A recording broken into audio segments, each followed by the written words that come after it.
আপনাদেরকে জানাই আন্তরিক মোবারকবাদ। আপনারা নিয়মিত কৃষি বিষয়ক বিভিন্ন রকম পরামর্শ পেতে আমার চ্যানেলটিকে সাবস্ক্রাইব করুন। হ্যাঁ, আজকে আমি আপনাদেরকে শশার গাছের ডগা কেন কুঁকড়িয়ে যায় এবং এর সমাধান কী এ বিষয়ে সংক্ষেপে বিস্তারিত আলোচনা করব। শশার গাছের ডগা কুঁকড়িয়ে যাওয়ার অনেকগুলো কারণ আছে।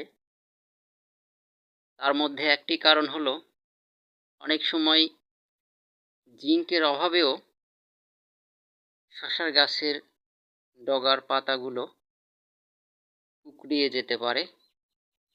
এক্ষেত্রে নতুন গজানো পাতাগুলো বড় না হয়ে সেগুলো কুঁকড়িয়ে যাবে।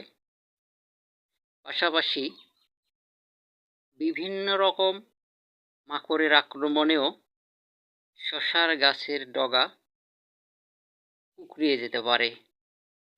তো এই ক্ষেত্রে শশার গাছের ডগার যদি কুঁকড়িয়ে যায়, পাতাগুলো যদি কুঁকড়ে যায়, আপনারা ইভামেকটিন গ্রুপের ঔষধ 7 দিন পর পর ব্যবহার করবেন।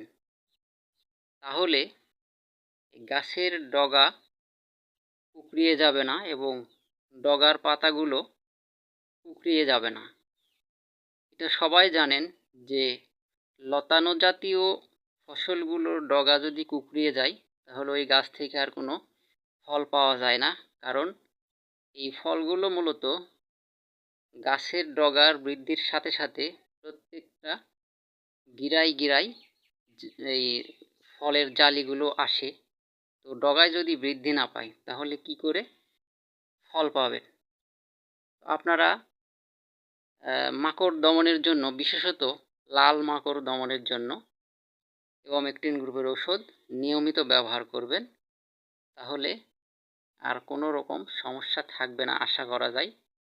তবে হ্যাঁ, আপনারা অবশ্যই এই পাতা কুঁকড়ানো শুরু হওয়ার আগেই প্রতিকারের পদক্ষেপে না যেয়ে আগে প্রতিরোধ করবেন। মানে গাছে কোনো সমস্যা নেই, গাছ ভালো আছে, তারপরেও আপনারা আগাম এই ওষুধটা স্প্রে করবেন।